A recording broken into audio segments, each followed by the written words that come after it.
Every empire in history believed it was the exception. Rome, Britain, and the USSR all fell for the exact same reason. Not invasion, not plague, not moral decay.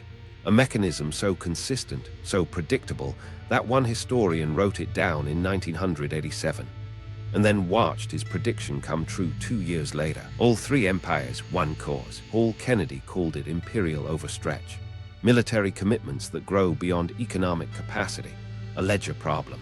And history has proven, repeatedly, that ledgers always balance. Here is what I want you to hold in your mind.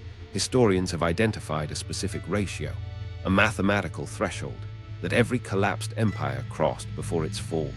By the end of this video, I will show you exactly where the United States sits on that scale today. Some of the most senior figures in American foreign policy have already stopped arguing about whether this will happen. They have started arguing about when. The history of great power decline is the history of military overcommitment exceeding economic capacity. 3 empires, 3 different centuries, 1 mechanism, and a 4th that appears to be following the exact same script. What you are about to see is not a theory. It is a pattern, and it is being replicated right now. Paul Kennedy published The Rise and Fall of the Great Powers in 1987. 677 pages of economic and military history spanning 5 centuries of empires. And buried in those pages was a pattern so consistent, so repeatable, that economists still call it one of history's most reliable laws. Every great power collapses when military costs exceed economic capacity. Not moral decay, not foreign invasion. Those are symptoms. The disease was always financial. Kennedy's thesis was elegant and brutal. An empire expands. It gains territory, trade routes, influence. To protect all of that, it builds armies, then more armies to protect those armies. At some point, the cost of maintaining what you have built exceeds what you are earning from it. The empire is no longer profitable. It becomes a machine that consumes itself. Spend more, earn less. What makes this pattern terrifying is not that it explains the past. It is that it predicts the future. Kennedy wrote his book in 1987. 2 years later, one of the specific empires he analyzed, the Soviet Union, dissolved, not through war, not through revolution, through insolvency, bankrupt. This pattern does not care about ideology, military strength, or cultural achievement. It is a ledger problem, and history shows us, repeatedly, that ledgers always balance one way or another. But to truly understand why this mechanism is so unstoppable, you have to go back to the empire that wrote the original blueprint and made the original mistake. But this next chapter, this is where the pattern becomes impossible to dismiss. At its peak, the Roman Empire stretched from Scotland to Mesopotamia, from the Rhine to the Sahara. It was the largest contiguous empire the Western world had ever seen. Maintaining it required something Rome could not sustainably generate: money. The Roman military machine employed somewhere between 300,000 and 400,000 soldiers at its height. Those soldiers had to be paid, equipped, deployed across thousands of miles of frontier that kept expanding, because the only way to fund the army was through conquest, new territory, new tribute, new slaves. Expand or collapse. By the 3rd century AD, Rome had reached its natural geographic limits. There was nowhere new to conquer that was not more expensive to hold than it was worth. So emperors debased the currency. They cut the silver content of coins again and again. The denarius that contained 85% silver in the early empire contained less than 5% by the 3rd century. That is not inflation. That is a civilization eating its own foundation. If this pattern is already disturbing you, hit like and subscribe, because the parallels to today get much darker from here. Seriously, what Rome tried next made everything worse. And Britain, 12 centuries later, attempted a completely different strategy and failed in exactly the same way. Now forget everything you think you know about why the British Empire fell. The popular answer is World War II, or Indian independence, or American pressure. These are not wrong, but they are the final chapters of a story that began much earlier.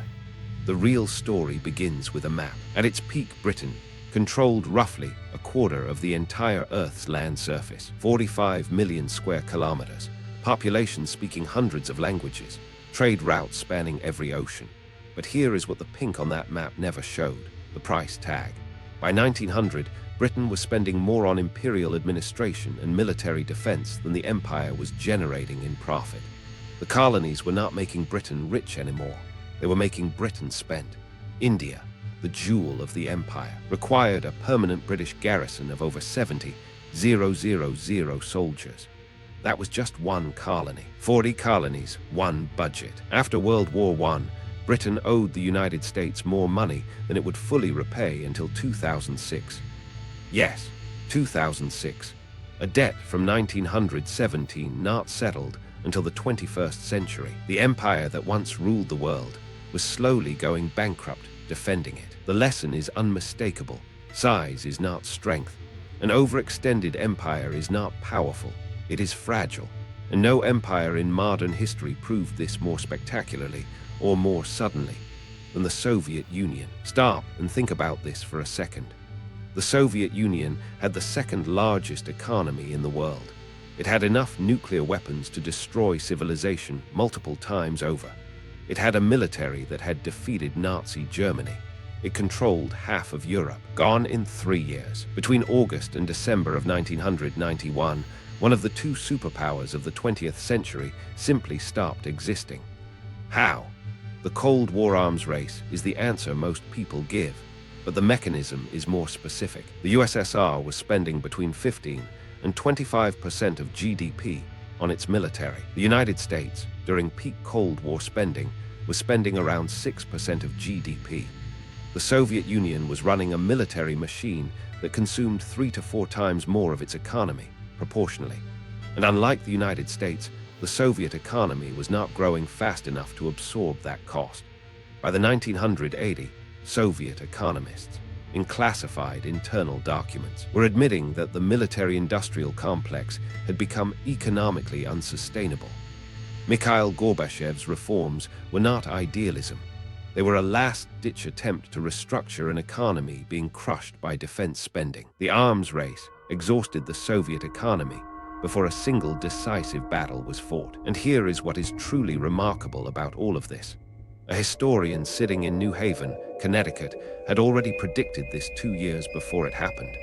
And the formula he used, it applies to far more than the USSR. Here is where the story takes a darker turn. Paul Kennedy was not simply describing history, he was issuing a warning. In 1987, he dedicated an entire final section of his book to the United States. He wrote that America was already showing the classic early symptoms of imperial overstretch. Growing military commitments, declining share of global economic output, rising debt. Kennedy predicted in 1987 that the US faced the same forces that destroyed every previous empire. The American establishment did not like this. There was significant pushback from political figures who argued America was fundamentally different, that it had democracy, capitalism, innovation. Kennedy acknowledged all of this and said it did not matter. The mechanism of overstretch is not ideological. It is mathematical. Math doesn't care about ideology. Kennedy identified 3 specific warning signs that preceded every previous imperial collapse. 1. Military spending growing faster than the economy. 2. Increasing reliance on debt to fund that spending. 3. Economic dominance gradually shifting toward rival powers. In 1987, all 3 were already measurable in American data. Kennedy called it a danger signal, not a death sentence. If America recognized the pattern, it could change course. But here is the disturbing part. When you look at where those 3 metrics stand today, the numbers are worse than Kennedy predicted, and the scale of the problem. It starts with a single statistic about military bases that most Americans have never heard. Let me pause here, because what I am about to show you reshapes the entire picture. The United States currently maintains approximately 800 military bases in more than 80 countries around the world. 800. To put that in perspective, the United Kingdom, China, Russia, and France, the 4 other nations that maintain any foreign military bases, have a combined total of fewer than 70. The United States has more than 11 times as many foreign military bases as every other nation on Earth combined. The annual cost of maintaining those bases exceeds $100 billion, every single year. And that is before counting personnel, equipment, supply chains, intelligence operations, and the diplomatic infrastructure required to support them. Britain had 40 colonies. Rome had 40 provinces. America has 800 bases. Same pattern, different century. The critical question historians keep asking: are these bases making America more secure, or are they a commitment that must be continuously defended? An expanding frontier that keeps growing the liability. Rome's frontier cost more to defend than it generated.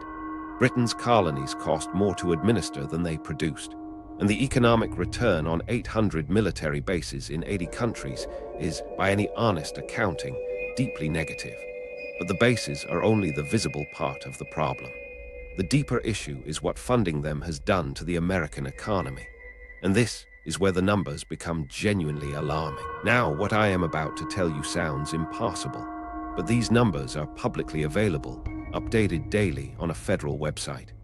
The United States national debt currently exceeds $33 trillion. The US now spends more on interest payments than on its entire defense budget. Let that settle. More money going to paying interest on past spending than to funding the current military. This is the debt death spiral Kennedy warned about in precise academic language. The mechanism works like this. Military spending creates debt. Debt requires interest payments. Interest payments compete directly with investment in productive infrastructure. Education, research, manufacturing, technology. Reduced investment in those sectors slows economic growth. Slower growth means less tax revenue. Less revenue means more borrowing to sustain the same level of spending. Borrow to spend to borrow. Rome experienced this exact spiral in its final century. Britain entered it after World War I and never fully escaped. The USSR hit the wall in the 1980s when military spending crowded out everything else in the economy. Every empire that borrowed to fund military expansion eventually paid that debt with its decline. The American trajectory matches Kennedy's warning template with uncomfortable precision. And what is more disturbing is this: in every single historical case, there were internal voices who saw this coming, who said, clearly and on the record, that the path was unsustainable. What happened to those voices is the part that history books tend to skip. Here is where it gets truly insane. In every single case, Rome, Britain, the USSR, there were internal voices who saw the collapse coming. Officials, economists, military strategists who looked at the numbers and said, "This is unsustainable." And in every single case, those voices were marginalized, dismissed, or silenced. The most dangerous word in an empire's final years is the word exceptional. Rome's senatorial class in the 4th century was full of observers writing about the empire's financial strain. They were called pessimists. Britain had economists in the 1920s, including a young John Maynard Keynes, warning that the empire's balance sheet was catastrophically overextended. They were told Britain was different, that the empire had stood for centuries and would stand for centuries more. We are different, they always say. Soviet planners in the 1970s were producing internal reports showing that military spending was destroying civilian economic capacity. Those reports were classified.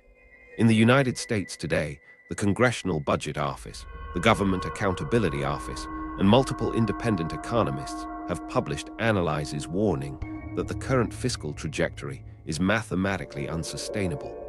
These are not fringe voices. These are the official accounting bodies of the US government. Those who cannot remember the past are condemned to repeat it. Every empire had its Cassandras.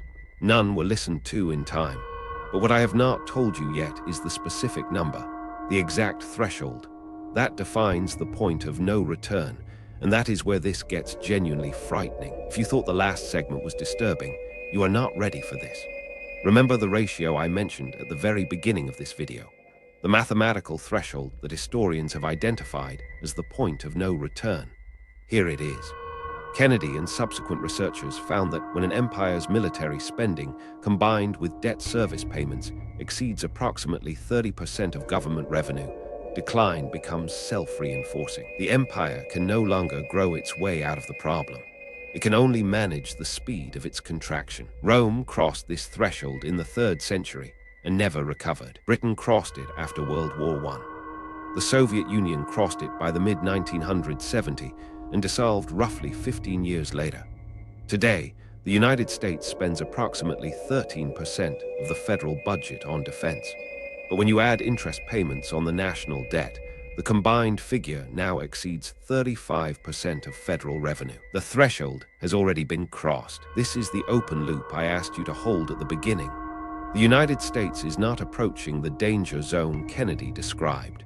According to the same metrics that identified the collapse of Rome, Britain, and the USSR, it is already past it. The numbers say what no politician is willing to say out loud. Comment imperial overstretch if you've made it this far. Because what comes next is the one part of this story that actually carries hope. And it is the part nobody ever talks about. Here is the part that changes everything. Kennedy's book is not a death sentence. It is a diagnosis. And history actually does offer one example of a great power that recognized its overstretch, made painful strategic choices, and transformed rather than collapsed. The difference between decline and transformation is the willingness to choose contraction. After World War II, Britain made a series of deliberate decisions to reduce its global commitments. It relinquished India. It surrendered dozens of colonies.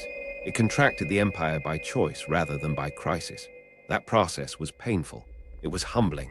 British identity took decades to adjust, but Britain today remains one of the wealthiest and most stable nations on Earth, precisely because it chose managed decline over catastrophic collapse. Choose your contraction, or it chooses you. The question for America is whether the same deliberate strategic reduction is politically possible, before the choice is made by creditors, by rivals, or by collapse itself. Kennedy said in interviews decades after the book that America had every tool needed to avoid the fate he described. But those tools require acknowledging something that is very difficult for any great power to admit. Great powers are not destroyed by their enemies. They are destroyed by the cost of defeating them. Rome did not understand this. Britain understood it too late. The Soviet Union never understood it at all. The question is whether America, with the rare advantage of knowing the pattern in advance, will be the first great power in history to choose a different ending. 3 empires, 3 centuries, 1 pattern. Rome collapsed because it could not fund the borders it had conquered. Britain collapsed because it could not afford the colonies it refused to release. The Soviet Union collapsed because it spent itself into oblivion trying to match an arms race its economy could not sustain.